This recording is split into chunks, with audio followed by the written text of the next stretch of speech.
अगली खबर की तरफ लिए चलता हूं, जहां फरीदाबाद में रिश्वतखोरी के खिलाफ एक्शन में एंटी करप्शन ब्यूरो ने गिरफ्तारी की है।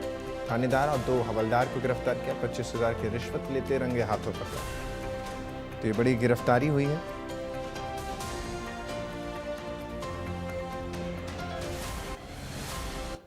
और बड़ी जानकारी, जहां एक्शन में ये एक बड़ा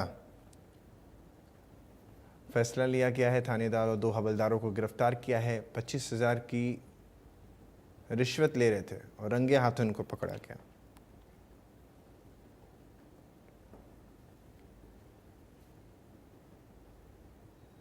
देवेंद्र हमारे साथ लगातार बने हुए। देवेंद्र, ये पूरी घटना जो है, एक्शन तो रहा है, क्या ये जो व्यक्ति वहां पर 25,000 रुपये देने गया था वो प्लांट किया गया था इसलिए उनकी पकड़ हो पाई है, या फिर कुछ और पूरा मामला है?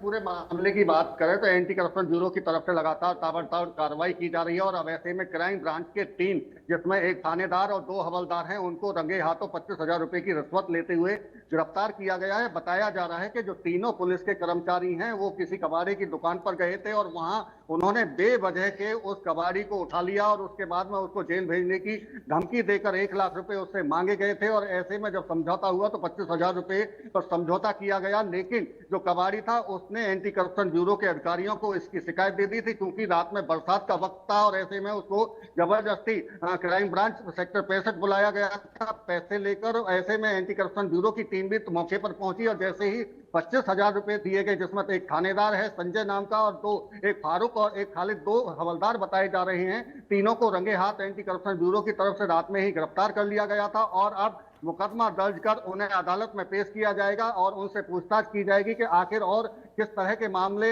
में उन्होंने रिश्वत ली है। और ऐसे में चूंकि रंगे हाथ गिरफ्तारी हुई है, टेलीफोनिक भी पैसे 1 लाख रुपए मांगे गए थे, तो उसको लेकर ये एंटी करप्शन ब्यूरो की तरफ से बड़ी कार्रवाई की गई है। जी,